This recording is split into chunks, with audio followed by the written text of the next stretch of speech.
Okay, I'm gonna log some calculus. Fuck you. Calculus LARP. Definitely one of my favorite LARPs to do, honestly. Because there's no easy questions. What am I supposed to do?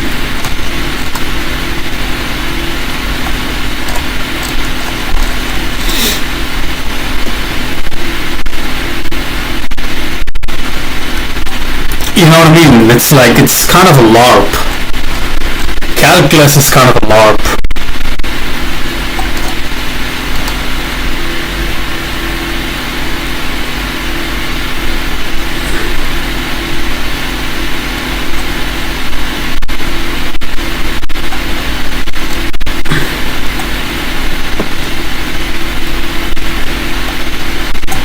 It's kind of a LARP, bro.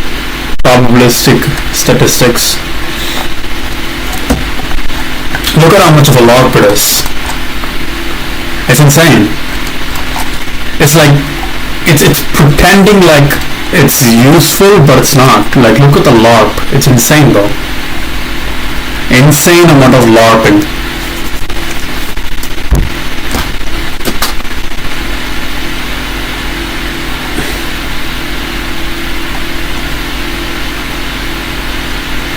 Sparsely. Okay, let's try this. I don't even know. Okay, implement a function. Bro, I just need to watch some videos. I'm so hungry.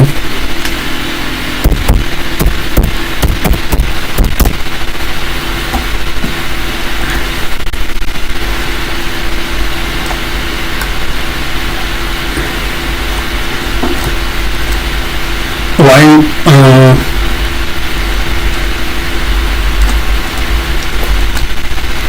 Linear algebra too. It's like, what the fuck are you talking? Just algebra. It's linear algebra, calculus, the rest of them.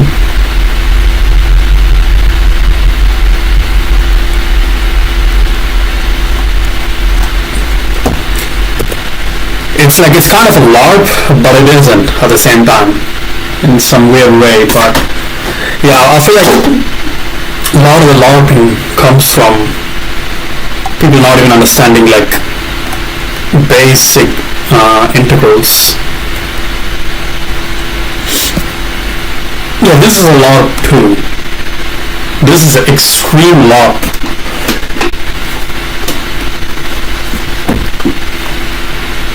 Like linear algebra, you can like see where it's done. Yeah, it is fucking LARP, isn't it? Fucking LARPing, nigga. Fucking hell. Can you like stop LARP?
Fucking, I need to go to London somehow.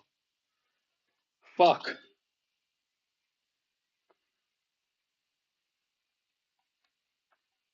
No fucking way.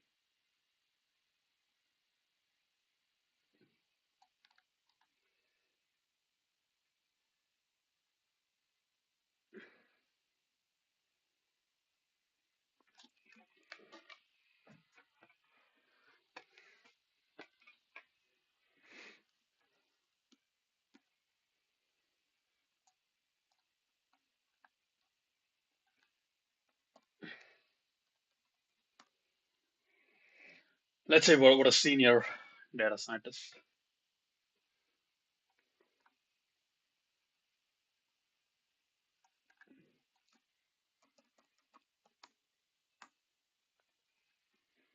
Fucking motherfuckers printing money out there, man.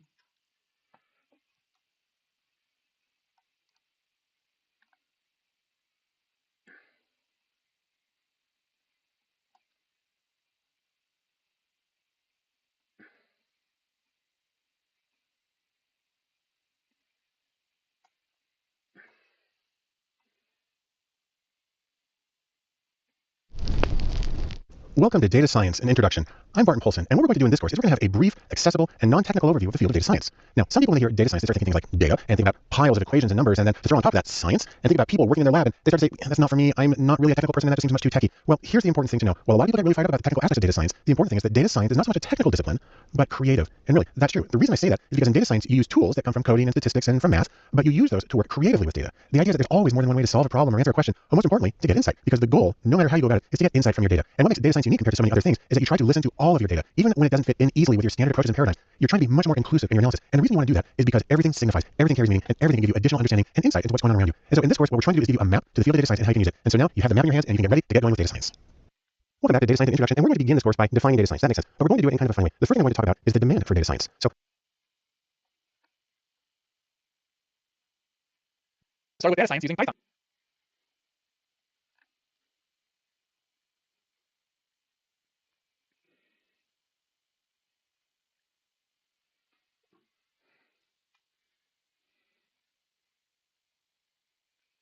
So let's take a quick look. Now, data science can be defined in a few ways. I'm going to give you some short definitions.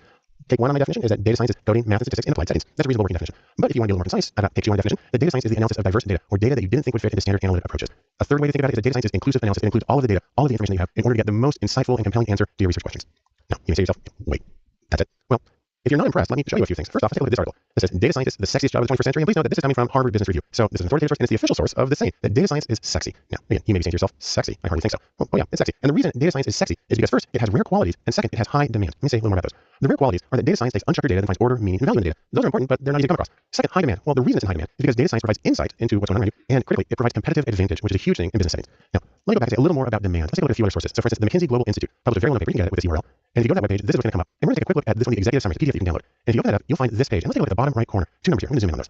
The first one is they are projecting a need in the next few years for somewhere between 140 and 190,000 deep analytical talent positions. So this means actual practicing data scientists. That's a huge number, but almost 10 times as high is 1.5 million more data savvy managers will be needed to take full advantage of big data in the United States. Now, that's people who aren't necessarily doing analysis, but have to understand how to speak data. And that's one of the main purposes of this particular course, is to help people who may or may not be the practicing data scientists learn to understand what they can get out of data and some of the methods used to get there. Let's take a look at another article from LinkedIn. Here's a shortcut URL for it, and that'll bring you to this webpage, everywhere. And if you need a little more, let's take a look at Glassdoor, which published an article this year, 2016, and it's about the 25 best jobs in America. And look at number one right here. It's data scientists. We can zoom in on this information.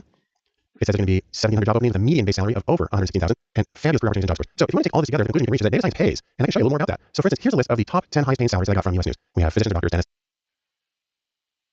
and lawyers, and so on. Now, if we add data scientists to this list using data from O'Reilly.com, we have to push things around the site, and it goes in third with an average total salary, not the base. We have the total compensation of about $144,000 a year. That's extraordinary. So in sum, what do we get from all this? First off, we learned that there is a very high demand for data science. Second, we learned that there's a critical need for both specialists, those are the sort of practicing data scientists, and for generalists, people who speak the language and know what can be done. And of course, there's excellent pay. And altogether, this makes data science a compelling career alternative and way of making you better at whatever you're doing. Back here in data science, we're going to continue our attempt to define data science by looking at something that's really well in the field, the data science Venn diagram. Now, if you want to, you can think of this in terms of what are the ingredients of data science. Well, we're going to first say thanks to Drew Conway, the guy who came up with this. And if you want to see the original article, you can go to this address. But what Drew said is that data science is made of three things, and we put it in overlapping circles because it's the intersection that's important. Here on the top left is coding or computer programming, or C called hacking. On the top right is stats or stats and mathematics or quantitative abilities in general. And on the bottom is domain expertise or intimate familiarity with a particular field of practice, business. Domain. This is the harder one. This is like technical, harder to obtain. Or health or education or something like that. And the intersection here in the middle, that is data science. So it's a combination of coding and statistics, math, and domain knowledge. Now let's say a little more about coding. The reason coding is important is because it helps you gather and prepare the data, because a lot of the data comes from novel sources and it's not necessarily ready for you to gather, and it can be in very unusual formats. And so coding is important because it requires some real creativity to get the data from these sources to put it into your analysis. Now, a few kinds of coding that are important. For instance, there's statistical coding. A couple of major languages in this are R and Python, two open source free programming languages. R specifically for data, Python general purpose, but well adapted to data. The ability to work with databases is important too. The most common language there is SQL, usually SQL, which stands for structured query language, because that's where the data is. Also, there's the command line interface, or if you're Mac, people call it the terminal. The most common language there is Bash, which actually stands for Born Again Shell. And then searching is important, and regex or regular expressions. While there's not a huge amount to learn there, it's a small little field. It's sort of like super powered wildcard searching. It makes it possible for you to find data and reformat it in ways that are going to be helpful for your analysis. Now let's say a few things about the math. You're going to need things like a little bit of probability, some algebra, of course, regression, very common statistical procedure. Those things are important. And the reason you need the math is because that's going to help you choose the appropriate procedures to answer the question with the data that you have. And probably even more importantly, it's going to help you diagnose problems when things don't go as expected. And given that you're trying to do new things with new data in new ways, you're probably going to come across problems. And so the ability to understand the mechanics of what's going on is going to give you a big advantage. And the third element of the data science Venn diagram is some sort of domain expertise. Think of it as expertise in the field that you're in. Business settings are common. You need to know about the goals of that field, the methods that are used, the constraints that people come across. And it's important because whatever your results are, you need to be able to implement them well. Data science is very practical and it's designed to accomplish something. And your familiarity with a particular field of practice is going to make it that much easier and more impactful when you implement the results of your analysis. Now let's go back to our Venn diagram here just for a moment. Because this is a Venn, we also have these intersections of two circles at a time. At the top is machine learning. At the bottom right is traditional research. And on the bottom left is what Drew Conway called the danger zone. Let me talk about each of these. Stuff, machine learning or ML. Now you think about machine learning, and the idea here is that it represents coding or statistical programming and mathematics without any real domain expertise. Sometimes these are referred to as black box models. They kind of throw data in, and you don't even necessarily have to know what it means or what language it's in, and it'll just kind of crunch through it all, and it'll give you some regularities. That can be very helpful, but machine learning is considered slightly different from data science because it doesn't involve the particular applications in a specific domain. Also, there's traditional research. This is where you have math or statistics and you have domain knowledge, often very intensive domain knowledge, but without the coding or programming. Now, you can get away with that because the data that you use in traditional research is highly structured. It comes in rows and columns, it's typically complete, and it's typically ready for analysis. Doesn't mean your life is easy because now you have to expend an enormous amount of effort in the method in designing the project and the interpretation of the data. So, still very heavy intellectual cognitive work, but it comes from a different place. And then finally, there's what Conway called the danger zone, and that's the intersection of coding and domain knowledge, but without math or statistics. Now, he says it's unlikely to happen, and that's probably true. On the other hand, I can think of some common examples where called word counts, where you take a large document or a series of documents and you count how often each word appears in there. That can actually tell you some important things. And also drawing maps and showing how things change across place and maybe across time. You don't necessarily have to have the math, but it can be very insightful and helpful. So let's think about a couple of backgrounds where people come from here. First is coding. You can have people who are coders who can do math, stats, and business. So you get the three things, and this is probably the most common. Most of the people come from a programming background. On the other hand, there's also statistics. And you can get statisticians who can code and who also can do business. That's less common, but it does happen. And finally, there's people who come into data science from a particular domain. These are, for instance, business people who can code and do numbers, and they're the least common. But all of these are important to data science. And so, in sum, here's what we can take away. First, several fields make up data science. Second, diverse skills and backgrounds are important and they're needed in data science. And third, there are many roles involved because there's a lot of different things that need to happen. We'll say more about that in our next movie. The next step in our data science introduction and our definition of data science is to talk about the data science pathway. So I like to think of this as when you're working on a major project, you got to do one step at a time to get from here to there. In data science, you can take the various steps and put them into a couple of general categories. First, there are the steps that involve planning. Second, there's the data prep. Third, there's the actual modeling of the data. And fourth, there's the follow-up. And there are several steps within each of these. I'll explain each of them briefly. First, let's talk about planning. The first thing you need to do is you need to define the goals of your project so you know how to use your resources well, and also so you know when you're done. Second, you need to organize your resources. So you might have data from several different sources. You might have different software packages. You might have different people, which gets us to the third one. You need to coordinate the people so they can work together productively. If you're doing a handoff, it needs to be clear who's going to do what and how the work is going to go together. And then, really to state the obvious, you need to schedule the project so things can move along smoothly and you can finish in a reasonable amount of time. Next is the data prep. You're taking like food prep and getting long greens ready. First, of course, you need to get the data. And it can come from many different sources and many different formats. You need to clean the data. And the sad thing is this tends to be a very large part of any data science project. And that's because you're bringing in unusual data from a lot of different places. You also want to explore the data and really see what it looks like, how many people are in each group, what the shape of the distribution is like, what's associated with what. And you may need to refine the data, and that means choosing variables to include, choosing cases to include or exclude, making any transformations to the data you need to do. And of course, these steps kind of come down and forth from one to the other. The third group is modeling or statistical modeling. This is where you're going to create the statistical model. So for instance, you might do regression analysis, you might do a neural network. But whatever you do, once you create a model, you have to validate the model. You might do that with a holdout validation. You might do it really with a very small replication if you can. You also need to evaluate the model. So once you know that the model is accurate, what does it actually mean and how much does it tell you?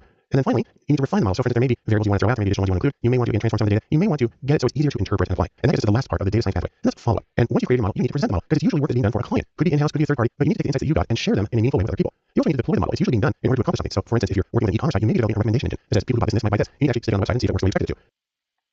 Then you need to revisit the model because a lot of times the data you work on is not necessarily all the data and things can change when you get out in the real world or things change over time. And so you have to see how well your model is working. And then just be sure you need to archive the assets, document what you have, and make it possible for you or for others to repeat the analysis or develop off of it in the future. So those are the general steps of what I consider the data science pathway. And in sum, what we get from this is three things. First, data science isn't just a technical field, it's not just coding. Things like planning, presenting, and implementing are just as important. Also, contextual skills, knowing how it works in a particular field, knowing how it will be implemented, those skills matter as well. And then, as you go off consulting, there are a lot of things to do, and you go one step at a time, there'll be less backtracking, and you'll ultimately be more productive in your data science projects.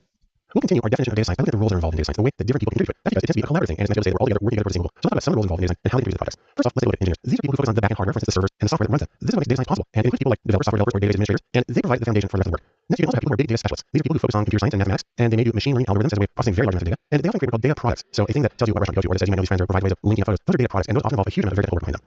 And there are also researchers. These are people who focus on domain-specific research, so for instance, physics or genetics or whatever. And these people tend to have very strong statistics, and they can use some of the procedures and some of the data that comes from the other people, like the data researchers, but they focus on these specific questions. Also, in the data science realm, you'll find analysts. These are people who focus on the day-to-day tasks of running a business. So for instance, they might do web analytics, like Google Analytics, or they might pull data from a SQL database. And this information is very important and good for business. So analysts are key to the data function of business, but they may not exactly be data science proper because most of the data they're working with is going to be pretty structured. Nevertheless, they play a critical role in business in general. And then speaking of business, you have the actual business people, the men and women who organize and run businesses. These people need to be able to frame business relevant questions and be answered with data. Also, the business person manages the project and the efforts and the resources of others. And while they may not actually be doing the coding, they must speak data. They must know how the data works, what it can answer, and how to implement it. You can also have entrepreneurs. So you might have, for instance, a data startup. They're starting their own little social network, their own little web search platform. An entrepreneur needs data and business skills, and truthfully, they have to be creative every step along the way, usually because they're doing it all themselves at a smaller scale. Then we have in data science something known as a full stack unicorn, and this is a person who can do everything at an expert level. They're called unicorn because truthfully they may not actually exist. I'll have more to say about that later. But for right now, we can sum up what we got out of this video by three things. Number one, data science is diverse. There's a lot of different people who go into it, and they have different goals for their work, and they bring in different skills and different experiences and different approaches. Also, they tend to work in very different contexts. An entrepreneur works in a very different place from a business manager, works in a very different place from an academic researcher, but all of them are connected in some way to data science and make it a richer field. The last thing I want to say in data science introduction, or how to define data science, is talk about teams in data science. The idea here is that data science has many different tools, and different people are going to be experts in each one of them. Now, you have coding, and you have statistics. Also, you have like design or business and management that are involved. And the question, of course, is who can do all of it? Who's able to do all these things at the level of need? Well, that's where we get the saying I've mentioned before. It's the unicorn. And just like in ancient history, the unicorn is a mythical creature with magical abilities. In data science, we're told differently. It is a mythical data scientist with universal abilities. The trouble is, as we know from the real world, there's really no unicorns, animals, and there's really not many unicorns in data science. Really, they're just people. And so we have to find out how we can do the project, even though we don't have this one person who can do everything for everybody. So let's take a hypothetical case just for a moment. I'm going to give you some fictional people. Here is my fictional person Otto, who has strong visualization skills, who has good coding, but has limited analytics or statistical ability. And if we graph this stuff out, his ability, so here we've got 5 things that we need to happen. And for the project to work, they all have to happen at least a level of 8 on the 0 to 10. If we take his coding ability, well, he's almost there. Statistics, not quite halfway. Graphics, yes, he can do that. And then business, all right, and product, pretty good. So what you can see here is in only one of these 5 areas is Otto sufficient on his own. On the other hand, let's pair him up with somebody else. Let's take a look at Lucy. And Lucy has strong business training, has good tech skills, but has limited graphics. And so we get her profile on the same thing that we saw. There's coding, pretty good. Statistics, pretty good. Graphics, not so much. Business, good. And projects, okay. Now the important thing here is that we can make a team. So let's take our 2 fictional people, Otto and Lucy, and we can put together their abilities. Now I have to change the scale here a little bit to accommodate both of them. But our criterion still is at 8. We need a level of 8 in order to do the project competently. And if we combine them, oh look, coding's now past 8. Statistics is past 8. Graphics is way past. Business, way past. And then the projects, there too. And so when we What combine the our skills, fuck we're is able this to shit, bro? What the fuck is this shit?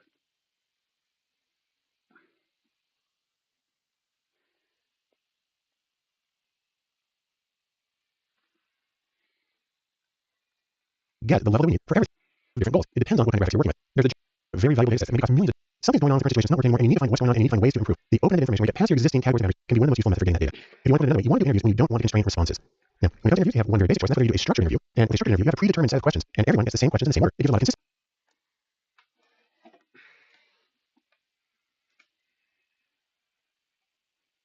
Statistics. I need to get good at statistics.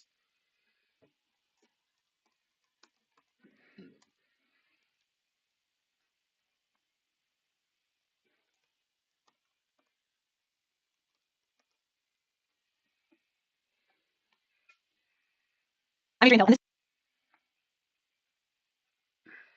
and this is Crash Course Statistics. Multiple world of probabilities, paradox.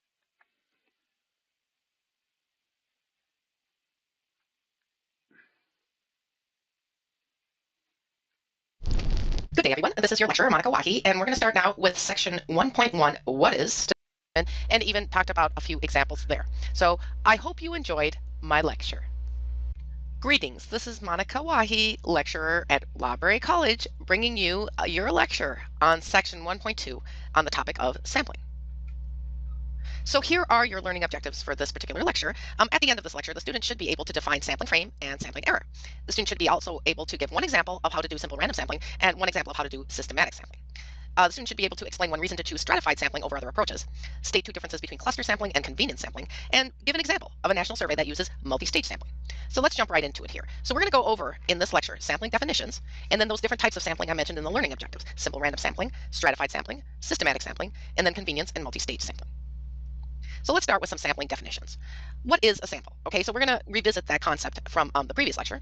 We're also going to talk about sampling frames and what errors mean and errors of sampling frames. And then we're also going to just go right back over that and make sure you understand before we go on and talk about the different types of sampling. So we take a sample of a population because we want to do inferential statistics. Remember that? We want to infer from the sample to the population. And it's just not necessary to measure the whole population. It would be impractical and it costs a lot. And actually, what you'll find is if you ever do an experiment where So that's what I have to do with my BJJ app too. I need to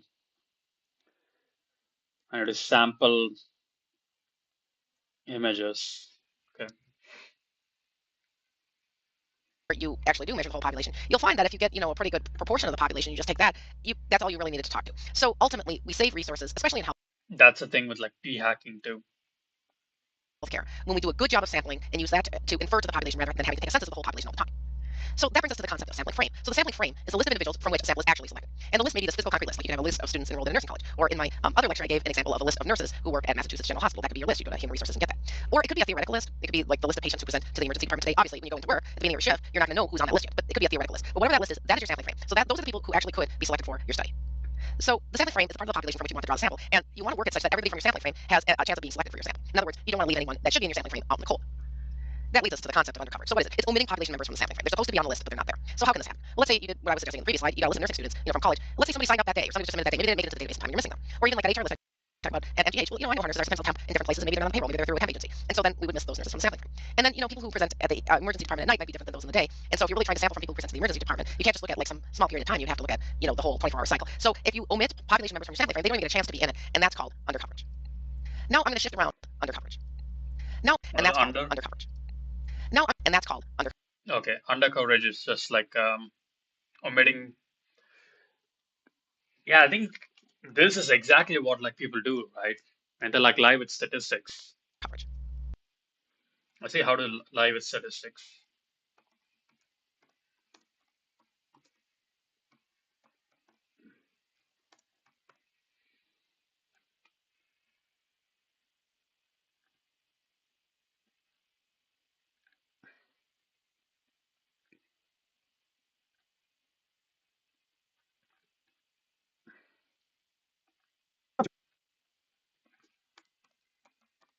two kinds of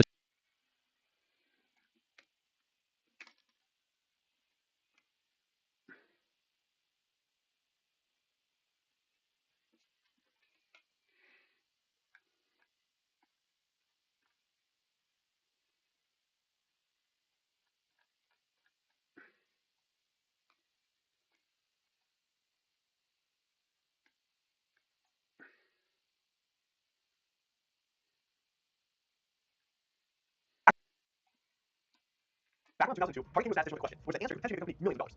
They asked, using only computers, can you determine which customers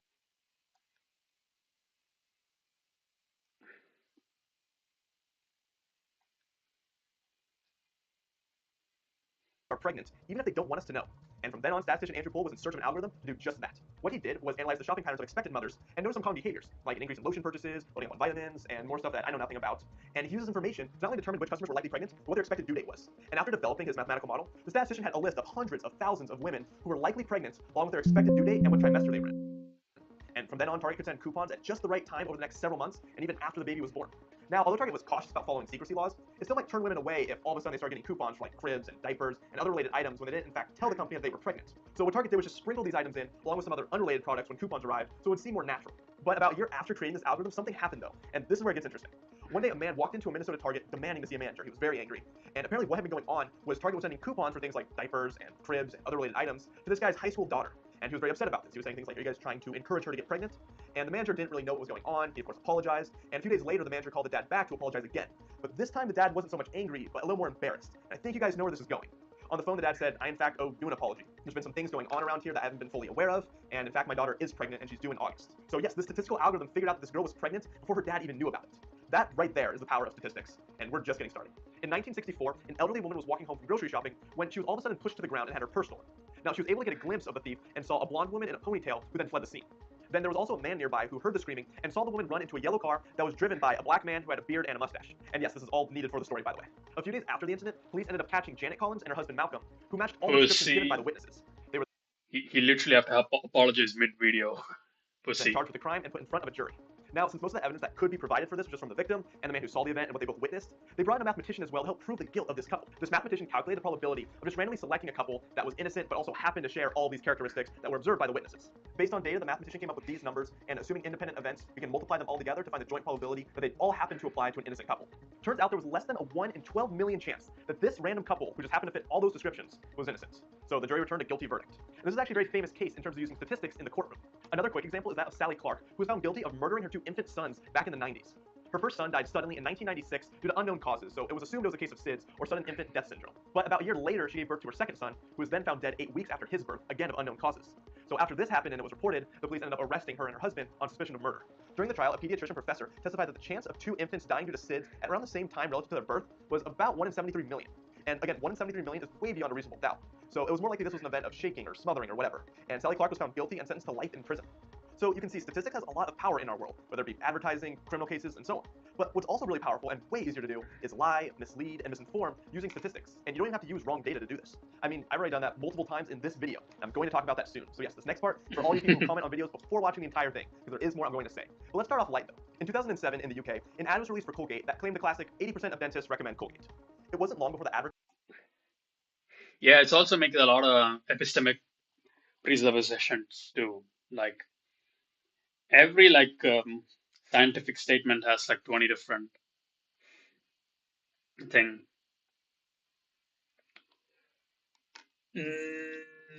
Books.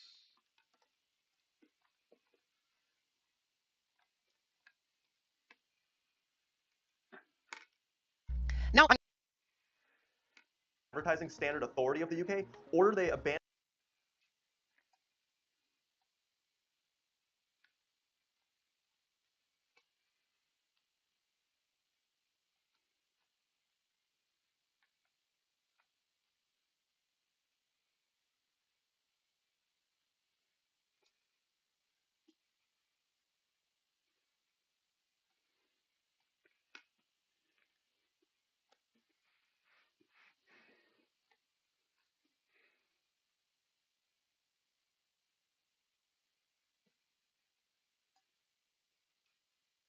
this claim because although it was true, they knew people would not really understand what it meant.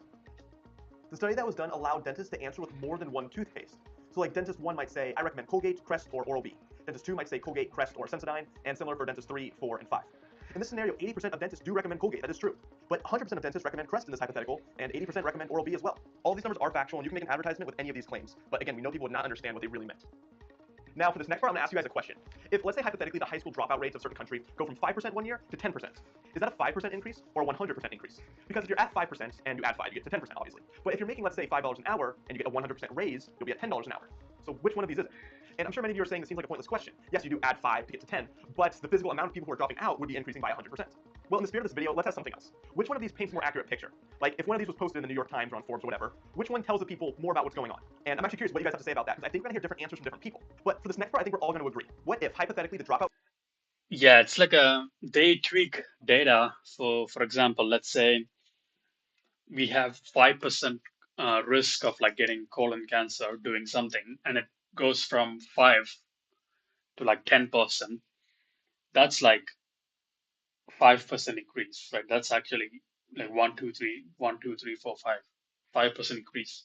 But what they can do is that relative percentage could be relative risk could be like 100% because it's 100% increased, right? It's 100%. rates are 1 in a million people, and then the next year they go to 2 in a million people. So that's 0.0001% to 0.0002%, a difference of, again, 0.0001. But that's also a 100% increase in the physical amount of people dropping out. So which one of these two headlines do you think paints a better picture? Well, again, we might hear different answers, but I think we can agree that 100% makes it seem like a worse problem than it is. Like, if 5 people in the whole nation are dropping out, and the next year 10 people do, I wouldn't necessarily call that an epidemic just yet. Now, using numbers like this in a misleading way is actually not hypothetical because it happened a few decades ago in the UK, but not with college dropout rates, but rather a birth control pill. In 1995, the UK Committee on Safety of Medicines issued a warning that a certain type of birth control pill increased the risk of life-threatening blood clots by 100%. What that actually meant was that with the older second-generation pill, about 1 in 7,000 women developed a blood clot, whereas with the new pill, about 2 in 7,000 women developed a blood clot. So yes, the physical amount of women receiving a blood clot did go up by 100%, that is true. But if we dig just a little deeper, we see with the older pill is about 0.014%, whereas with the new pill it was about 0.028%, which hardly seems worthy of a breaking news alert. But articles were posted about this misleading statistic, and as a result, naturally tens to hundreds of thousands of women stopped taking this birth control pill. Fast forward 1 year, and that scare was blamed for 13,000 unwanted pregnancies, many of which were teenage pregnancies. A lot of teenage pregnancy stories in this video. Moving on, do you guys actually know head lice is good for your health? Seems pretty stupid, right? But people actually thought this at one point.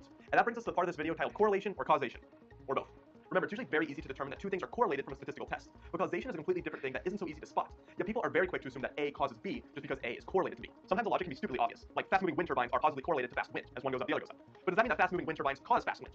Well, obviously not, it's the other way around.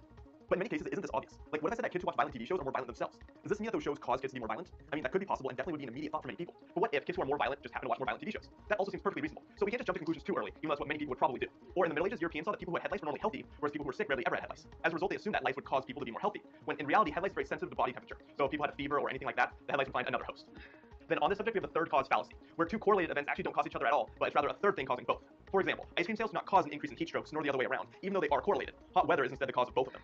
Or for the past several decades, atmospheric CO2 has increased along with obesity levels. So does one cause the other? Well, no. Richer populations tend to eat more and also produce more CO2. And sometimes it can just be really unclear what's causing what. Like a while back, they found that students who smoke cigarettes get lower grades. And that could mean smoking causes lower grades. Or maybe it means that getting bad grades causes smoking. Maybe the added stress that comes along with lower grades increases the chance that a student will pick up that first cigarette. That also seems like a reasonable explanation. Or it could be a variety of third factors actually responsible for both. So even when looking at a statistical test with accurate numbers, it's pretty crazy how far you can still be from the truth.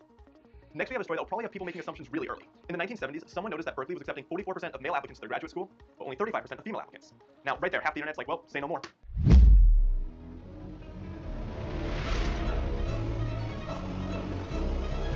But only 35% of female applicants.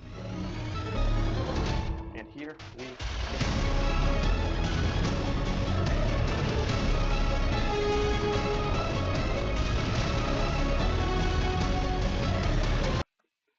Now, these numbers that we saw are true, but Was that supposed to be funny? very misleading. When you look at how male and female applicants apply to each program within the graduate school, the assumed bias not only goes away, but kind of flips. Look closely here. In this row, you see there was a high acceptance rate for the program. In fact, women had a much higher acceptance rate, but still overall it was high for everyone. However, way more men applied to this one, whereas more women applied to these programs down here with much lower acceptance rates. So since a higher percentage of women were applying to these programs with higher rejection rates, the overall acceptance of women would be lower guaranteed, even though they are in fact slightly favored across a couple of departments.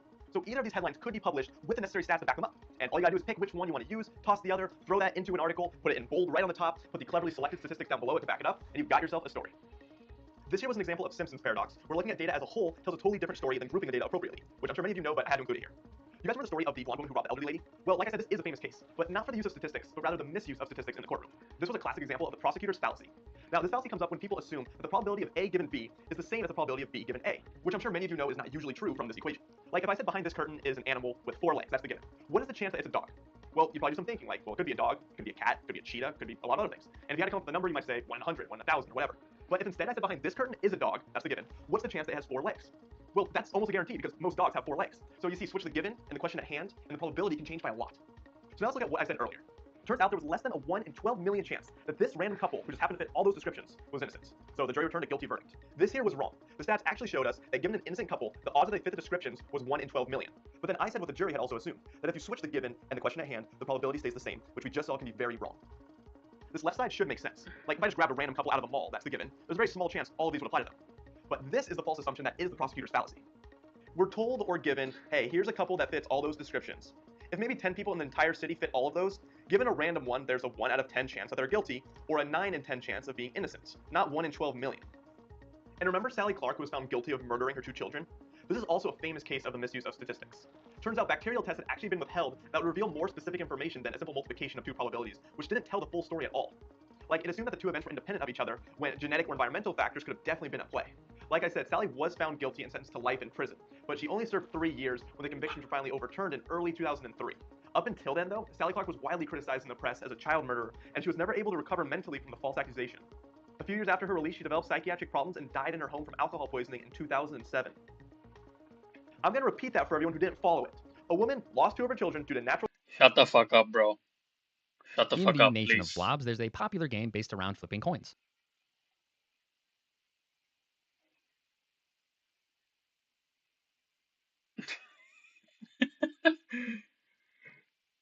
Bro, it's done.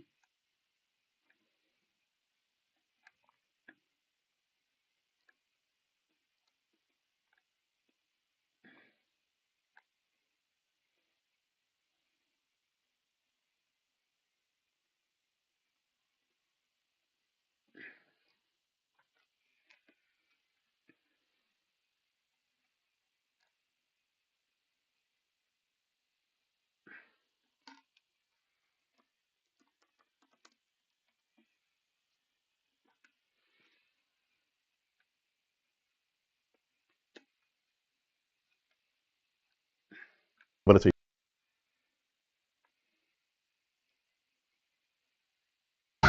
Which is most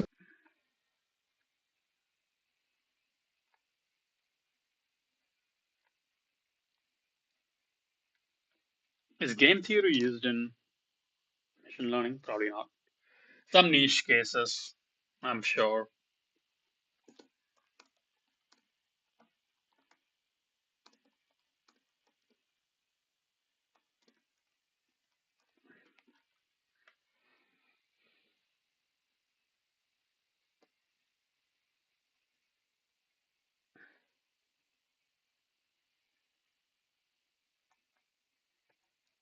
Okay. Game theory is used, okay.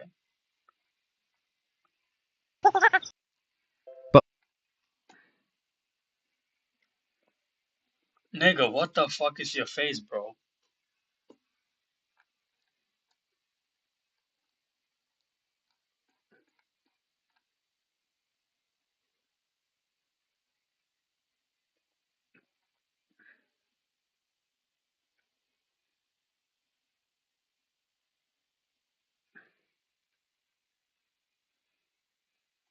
This is a video about the oldest unsolved problem in math. It dates back 2,000 years. Some of the brightest mathematicians of all time have tried to crack it, but all of them failed.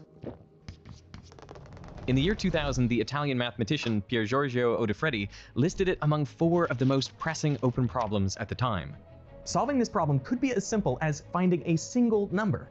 So mathematicians have used computers and checked numbers up to 10 to the power of 2,200. But so far they've come up empty-handed. Why do you think this problem has captured the imaginations of so many mathematicians? It's old. It's simple.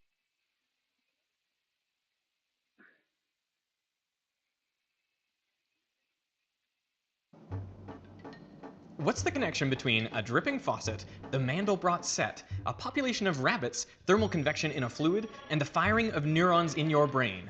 It's this one simple equation. This video is sponsored by Fast Hosts, who are offering UK viewers all mean rabbits would grow exponentially forever. Rate R, which could be say 2, and this would mean the population would double every year. And the problem with that is it means the number of rabbits would grow exponentially forever. So I can add the term 1 minus x to represent the constraints of the environment. And here I'm imagining the population x is a percentage of the theoretical maximum. So it goes from 0 to 1. And as it approaches that maximum, then this term goes to 0. And that constrains the population. So this is the logistic map.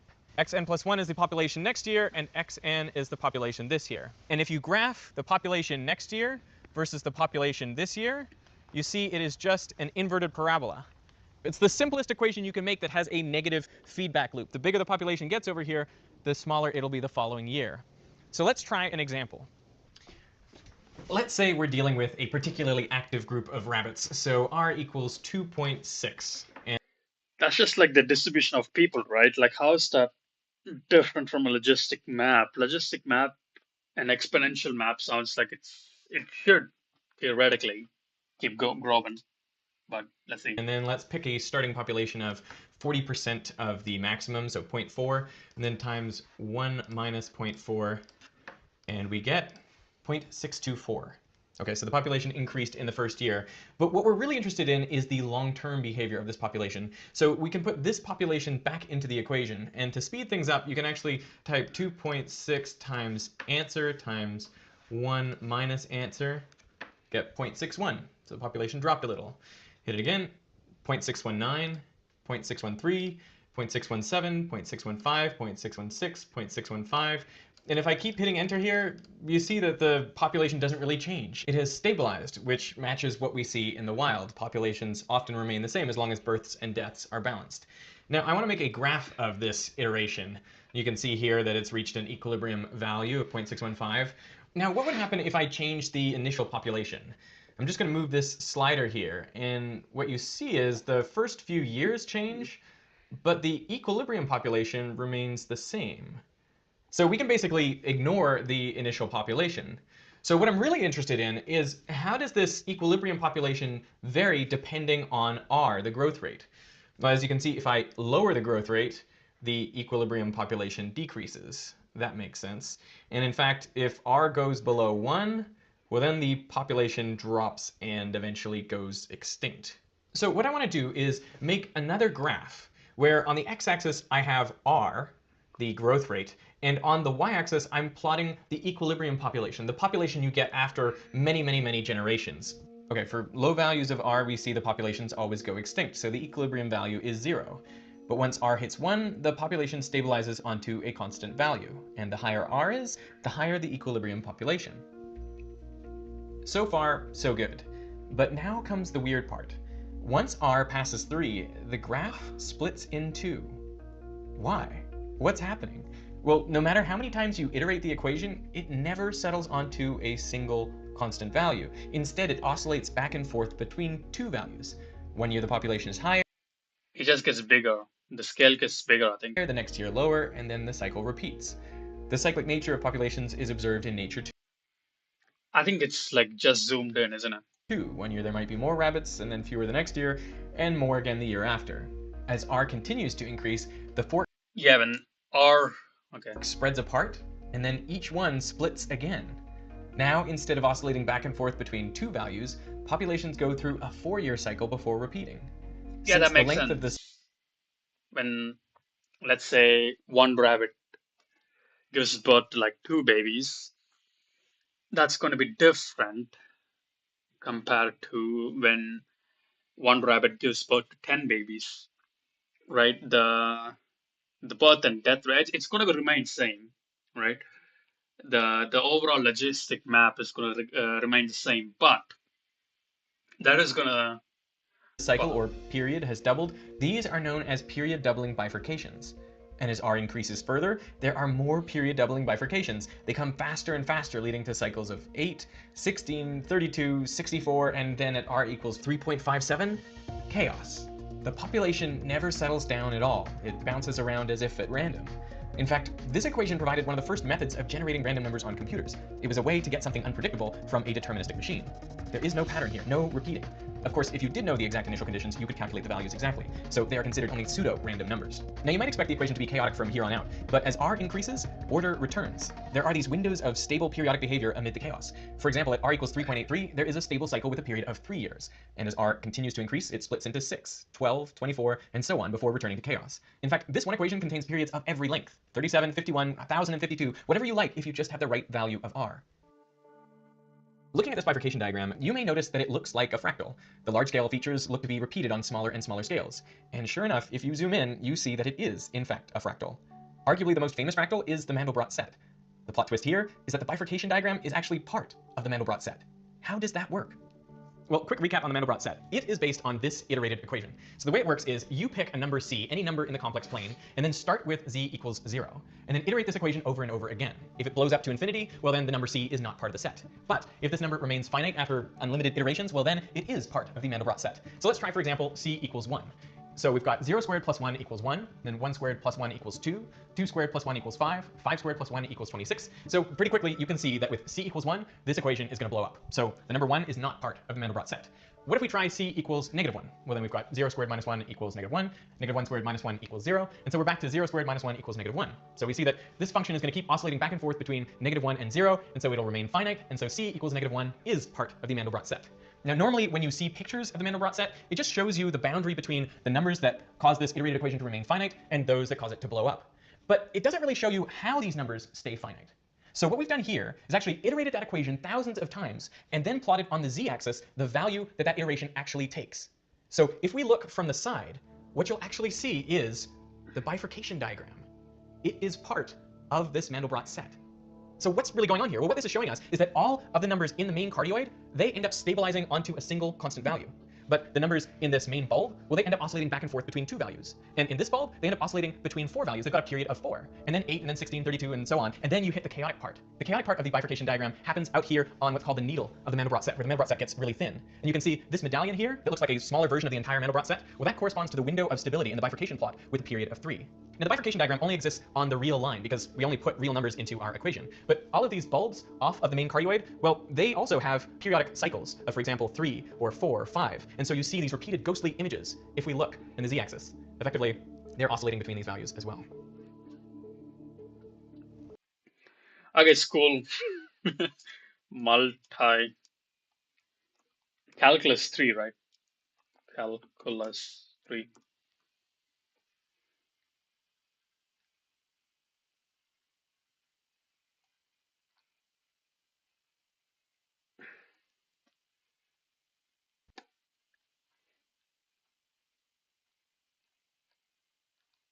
Surprising how hard every Calculus 2 topic is. Yeah, I mean, it could be worse, but is this really how hard Calculus 2 is? What do you mean by theory of this? How? Oh yeah, oh yeah.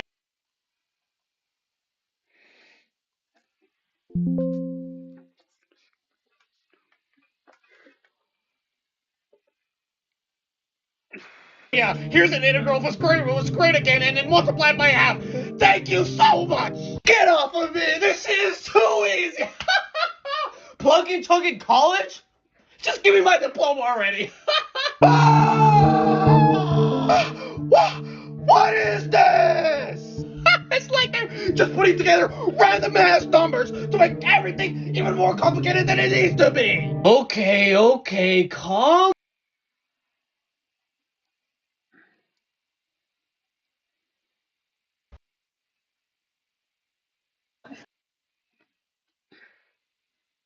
Before we get started at all, we have to talk about what a vector field is and how we might be thinking about those. So what is the vector field plotted to the right? So looking over the right, kind of, well, you can see it for yourself if you're looking at the PDF. It looks like an exploding, kind of like a Big Bang sort of thing, something's blowing up, right? Notice that the vectors are getting stronger as you get farther from the origin, right? And as a question on your exam, you might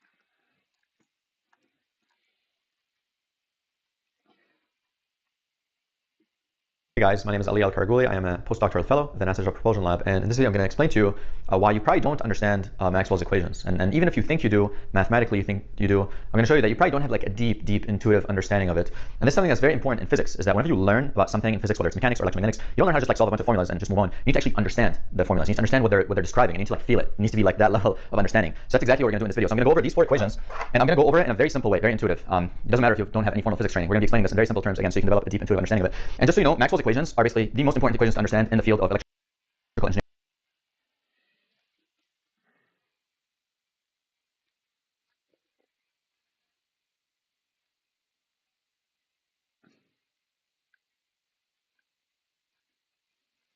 All I wanna say is they don't really care about us.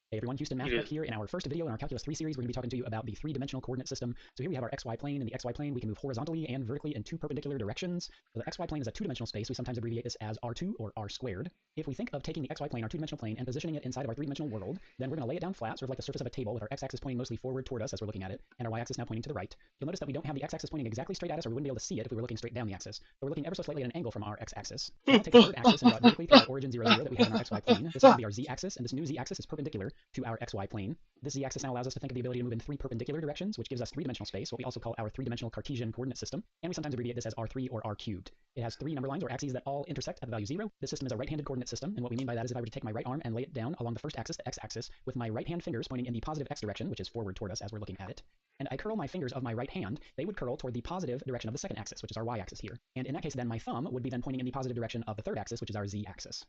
In 2-dimensional space, or R2, we specify locations using what we call an ordered pair, which we write in parentheses using the order x, y. For 3-dimensional space, or R3, we'll need a third z-coordinate in order to specify location. When we add this third coordinate, it gives us what's called an ordered triple instead of an ordered pair, because it has 3 coordinates instead of 2.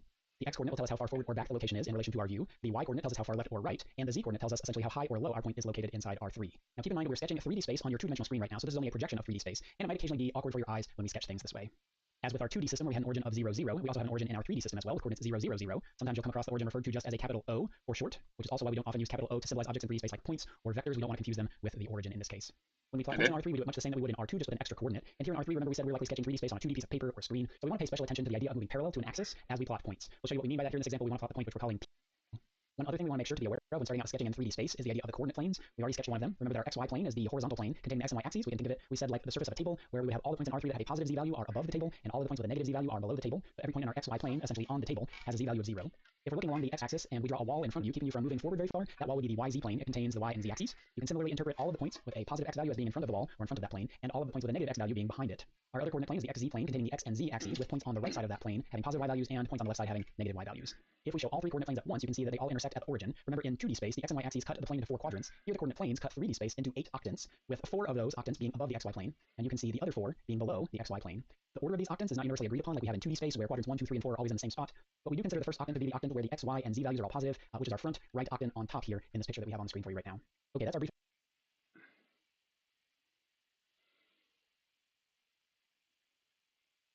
Welcome back everyone, Houston Math Prep here. This video is going to show you how to find the midpoint between 2 points in 3D space in R3. The way to do this is almost exactly like you might have seen this in 2D space in an algebra or pre-calculus class. We're just going to add a third coordinate to the process here. So here we've got 2 points we labeled P and Q are points. And remember that the midpoint is just the point that's located exactly halfway between them on the straight line that connects them. And really the Midpoint, okay, yeah. Halfway between them in each. So let's say we have 2 points in 3-dimensional space. Midpoint would be, oh, sorry.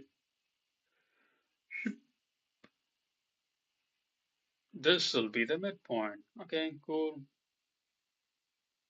Direction. So in the x direction, the y direction, and the z direction now in 3-dimensional space. So we'll just walk you through this common sense wise here, but for those who prefer a formula to work from, we'll go ahead and label the coordinates for our point so we can build that formula. So our point P, we're going to label it as x1, y1, z1 for the coordinates of our first point P, and our second point Q we'll say has coordinate x2, y2, z2. Now remember the way we find what is halfway between 2 numbers is to simply take the average of those 2 numbers. So in other words, we add those 2 numbers up and divide by 2. So for the midpoint, we'll just average each coordinate with its partner from the other point. We'll work a few examples with you here. We're going to find the midpoint, our first one between the point P, which is 4, -1, 3, and the point Q, which is -2, 2, -8. I've got my formula down here if I want to think of it this way. So this is my first point P, so I'll think of this as x1, y1, and z1.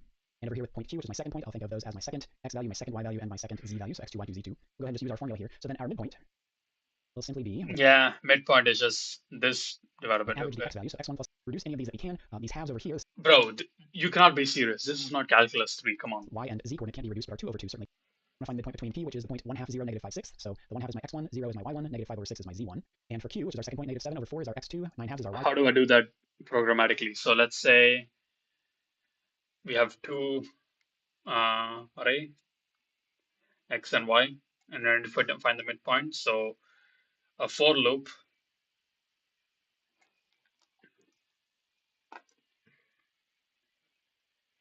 for I, for j, probably not for j, for I in enumerate, I need to get the midpoint, I need to go result is equal to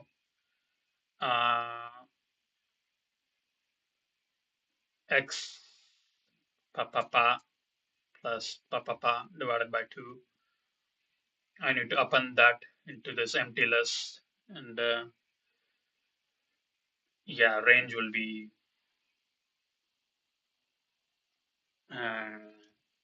max of something. Okay. 2, and positive 3 is our z2. So our midpoint is over 2, over 2. And then here, this is, let's think of, we'll show you one more that involves radicals. So if we have our midpoint between P, which is the point root 2, comma 4 root 7, comma negative 5 root 3. So this is my x1, y1, and z1. And Q, our other point is 5 root 2, comma 3 root 7, comma 2 root 3. So that's our x2, y2, and z2. We want to find our midpoint. Again, just using this idea of taking the average that I have written down in the bottom right corner here. So if we do this, the nice thing about these roots is these, I at least made these like terms. So I have root 2 plus 5 root 2 over 2. They're the same kind of root, right? They're both a root 2 term. Those are like terms. Here we have 4 root 7 plus 3 root 7 over 2. And then we have negative 5 root 3 plus 2 root 3 over 2 for our z coordinate of the midpoint. And if you think about here, just adding like terms, we have root 2 plus 5 root 2. That's like having a cat plus 5 cats, that's 6 cats, right? So this is really 6 root 2 on the top over 2. Here these are both root 7 terms, like terms, right? So 4 cats plus 3 cats, 4 root 7 plus 3 root 7 is Wait, 7 root 7s over 2. And then here negative 5 root 3 plus 2 root 3 would give us this is 3 not root 3 calculus 3. Come on. over 2. Look for anything that we can reduce. We reduce only the outsides here. We can't reduce things inside a root with something that's outside a root down below. So really the only thing that reduces here is 6 over 2. It's just a Euclidean distance, but a dimension higher. Hey everyone, Houston Math Prep here with our video on calculating distance in 3 dimensions. So Euclidean distance will be like the square root of x minus y, x1 minus x2 plus y1 minus y2. It could be written as summation of x1 minus x2. Probably, I don't know. No, don't do that.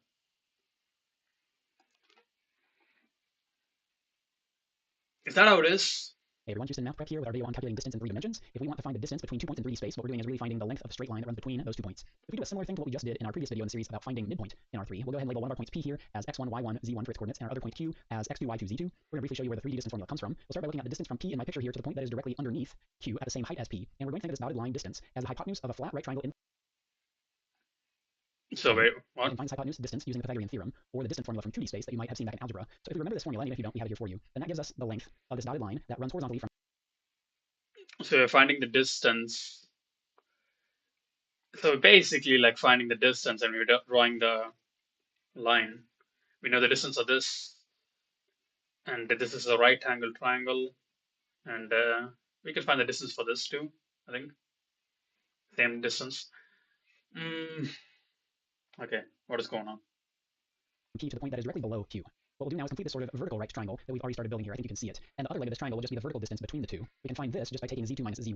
So now we'll just use our Pythagorean theorem on this vertical right triangle here to find the length of this hypotenuse. Here I'm calling the distance between P and Q capital D, since we just used lowercase in our previous step. And our Pythagorean theorem says that the distance squared equals the sum of the other two sides squared. You can see here that the first quantity on the right side has the square of a square root, and so that's really just going to reduce to what's inside the brackets. With this right side now basically looking like 3 of the same kind of statement, we just want D instead of D It's just a Euclidean formula of it. squared now. So we square root both sides, and we get the formula for distance between 2 points in 3-dimensional space in R3. This is essentially the same formula as in 2D space. It adds a third quantity squared under the root with the z coordinates in it. So if you already have distance in R2 down pretty well, here you just have to not forget to include the third coordinates when calculating in R3. So how do I write it in a fancy math way? Summation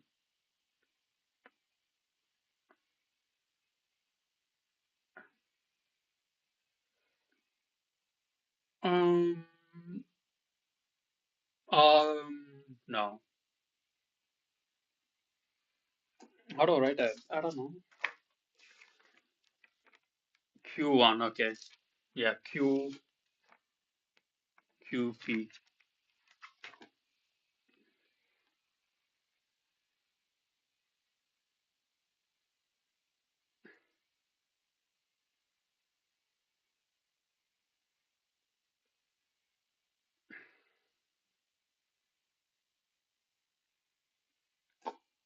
I think that's it.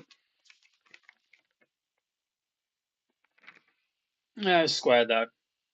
Of course, you square that because it's fun. Because, yeah. Let's work through a few examples of finding some distances in R3. We're going to go ahead and keep our distance formula for 3D space down the bottom right there. Here we're going to find the distance 2 minus 2. That's going to be So how do I find distance between these two? It's 2 point in a 3-dimensional space. So first I need to check. Okay, we'll write a for loop and we need to check the max of p comma q, whatever, and in order to implement this formula, we need to get an empty list. We need to, I think we could do sum of q, probably not. Sum of qi. Like, how do you do that? I mean, you could do it, but yeah, we just do this thing. Print it out, okay? 2 minus negative 1 quantity squared plus z2 minus z1. That's how you find the distance. How do I find the midpoint? So if the distance formula here, if I want to find the midpoint, I need to create another formula, another function here, and go. Okay, we know the distance. Distance is some magnitude. Let's say 92 or something. No. Yeah, I could. It needs to be separate. Separate. It's just same thing, same formula. Okay, programmatically same as 2D. 1 squared, which will be 8 minus 3 here, all squared. And we'll have a root over all of that. So now we'll go ahead and simplify some of this here. In the parentheses, negative 2 minus 2, that'll give us 3 halves, 0, negative 5 fourths. So that'll be our x1, y1, and z1. So we need to find the And distance. point Okay. q, our second point, is 5 halves. The square root of all this is really just in the y parentheses here, 5 halves squared. Negative. People do this shit. Which is root 2, comma 4, root 7, comma negative 2, root 3. So that's my x1, y1, and z1 for my formula. And our point q. So this is radical 5, 2, coordinates. 7, What is radical coordinates? Looking at one last one here with some radicals in the coordinates, we want to find the distance between p, which is root 2, comma 4, root 7, comma negative 2, root 3. So that's my x1, y1, and z1 for my formula. And our point q, 2 minus negative 2. Hey, why am I watching a guy do calculus? That's gay. That's gay, bro.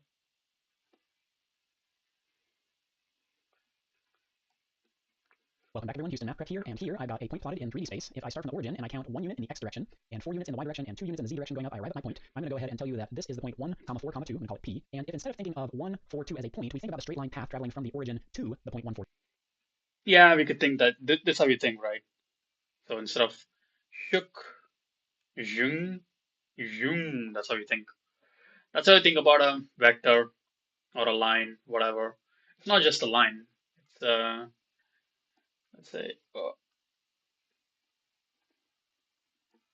let's say we have a line like this.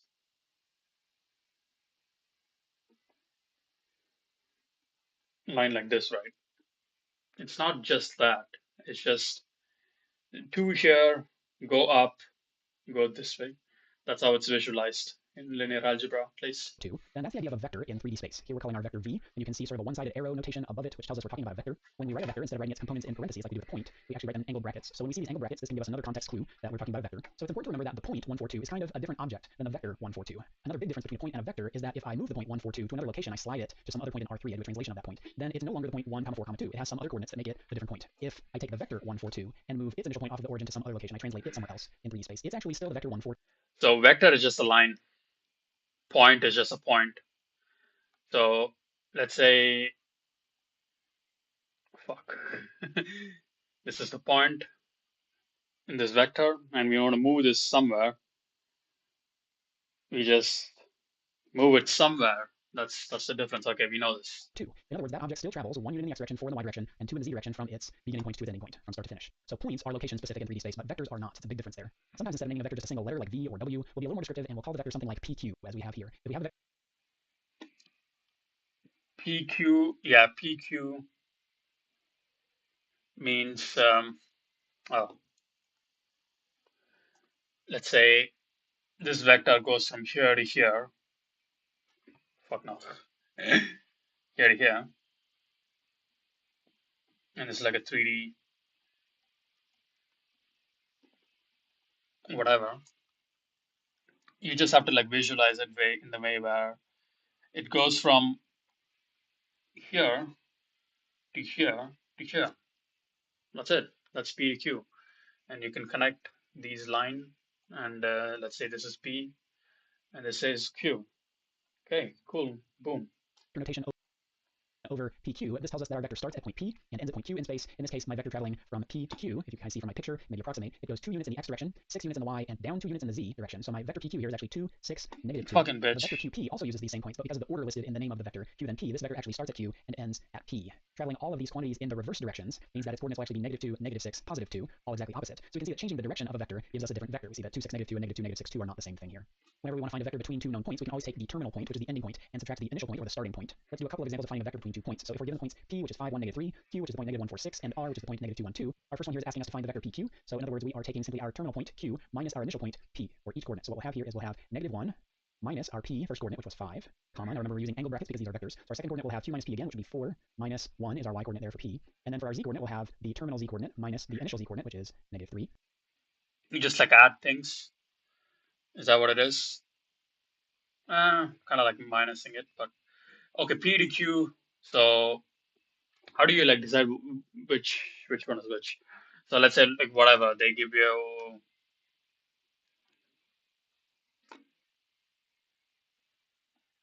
So like three. Okay, input just comes in PQ. Okay. We have a for loop in max, of course. I need to go. Um, let's say you have Q. Let's say we have PQ. So P goes first, right? So it's going to be a result is equal to Pi minus Qi plus or minus, no, append. Okay, we'd append all of that, append this shit, and after we append it, yeah, that's about it. Yeah, it's pretty simple. And so doing terminal point minus initial point, then we can see here that we get the vector negative 1 minus 5 will be negative 6, 4 minus 1 is obviously 3. Here this will be like addition, so 6 plus 3 actually gives us positive 9. But our vector PQ is actually negative 6, positive 3, positive 9. If we look at the next one here, this is vector. And we actually get a positive vector is how long the vector is. The word we use to describe the length of the vector is the magnitude. We use these. So we're just calculating the actual size of this fellow. Okay, the way we do it is, let's say we have a couple of numbers over here. Come on. Right, we just add all of them divided by 3. So it's going to be, am I saying that right? It sounds right. 6. So it's, the magnitude is 3. So programmatically, it will be like for loop.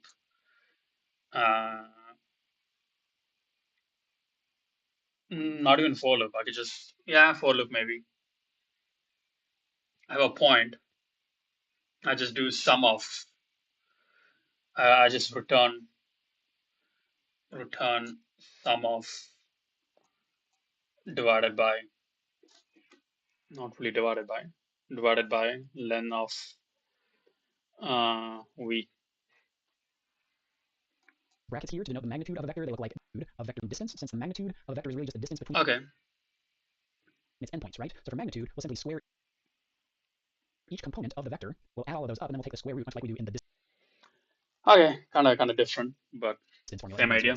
Let's do a few examples where we find magnitudes of vectors. So I got my formula down here. Remember, plus negative 7 halves. Bro, I've done this shit all in like in 11th or 12th grade. It's crazy. Square root of plus 2/3 squared, but it's negative. It still ends up being a positive 4/9.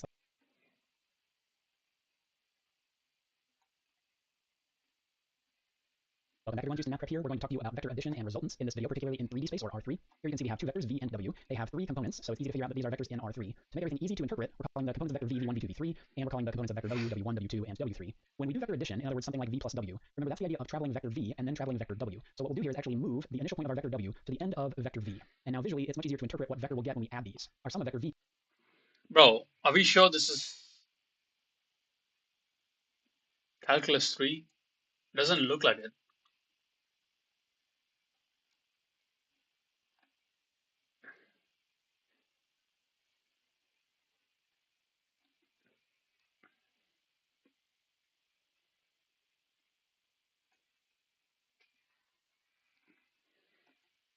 I guess it is calculus 3. Okay.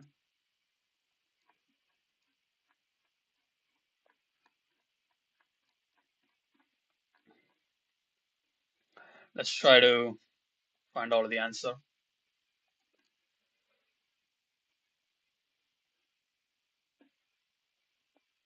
I need to probably read that book too.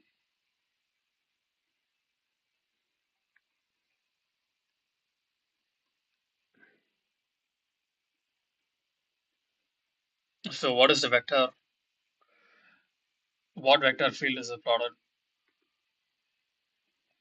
What? I don't know. It's looks like an injury. It looks like an album cover. Okay. Plot the. Is it even a three-dimensional? So minus would be here. X squared would be somewhere. I don't know. How does x squared look on a graph? It's exponential, right? So it's gonna.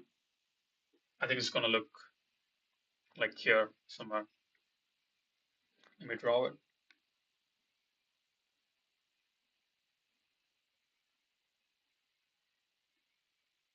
I think this is the.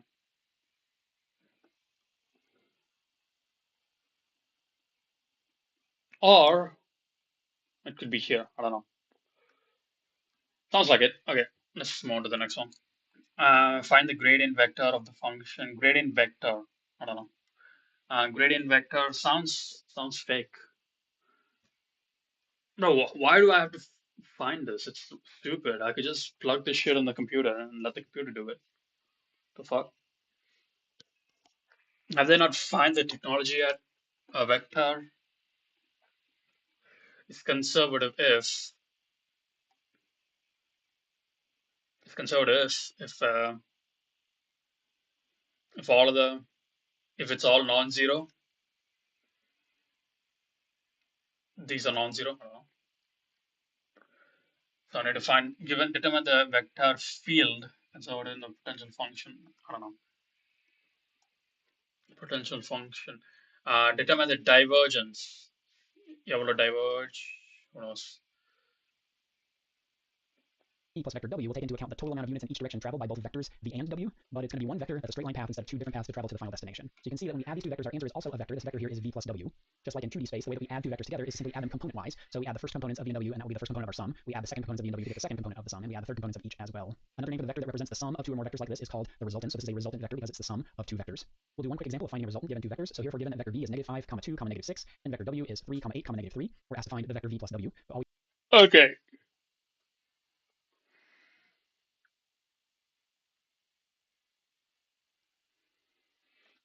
Should I stop the calculus gooning?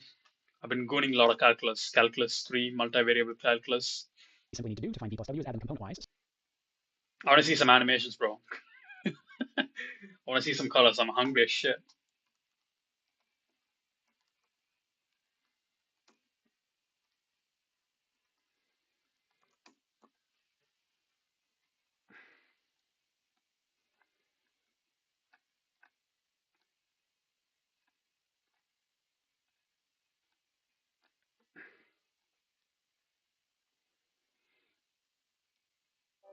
Today, you and I are going to get into divergence and curl. To make sure we're all on the same page, let's begin by talking about vector fields. Essentially, a vector field is what you get if you associate each point in space with a vector, some magnitude and direction. Maybe those vectors represent the velocities of particles of fluid at each point in space, or maybe they represent the force of gravity at many different points in space, or maybe a magnetic field strength. Quick note on drawing these, often if you were to draw the vectors to scale, the longer ones end up just cluttering up the whole thing. So it's common to basically lie a little and artificially shorten ones that are too long, maybe using color to give some vague sense of length. Now in principle, vector fields in physics might change over time. In almost all real-world fluid flow, the velocities of particles in a given region of space will change over time in response to the surrounding context. Wind is not a constant, it comes in gusts. Bro, I never thought of vector fields. Wait, what? Is vector fields, where is vector field?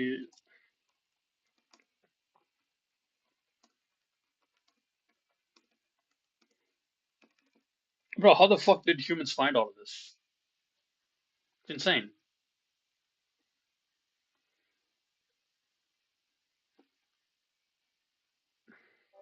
Today, you and I are going to get in space, or maybe Modeling direction and rate of change of something is a continuous space, not just static vector. How important is it?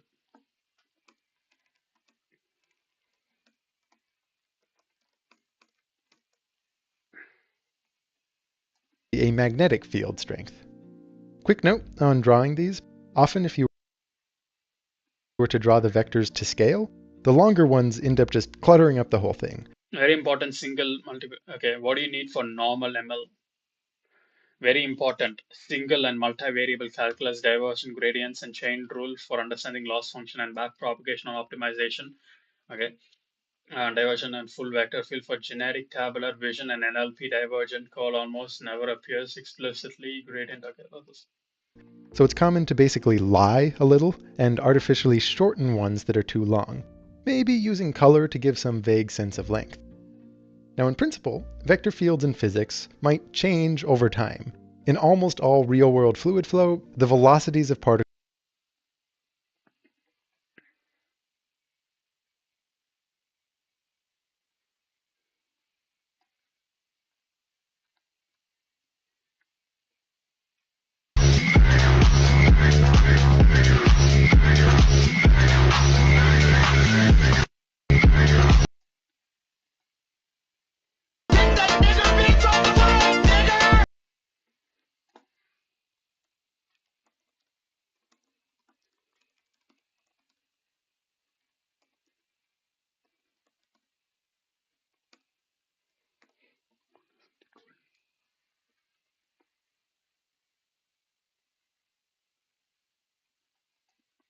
in a given region of space will change over time in response to this.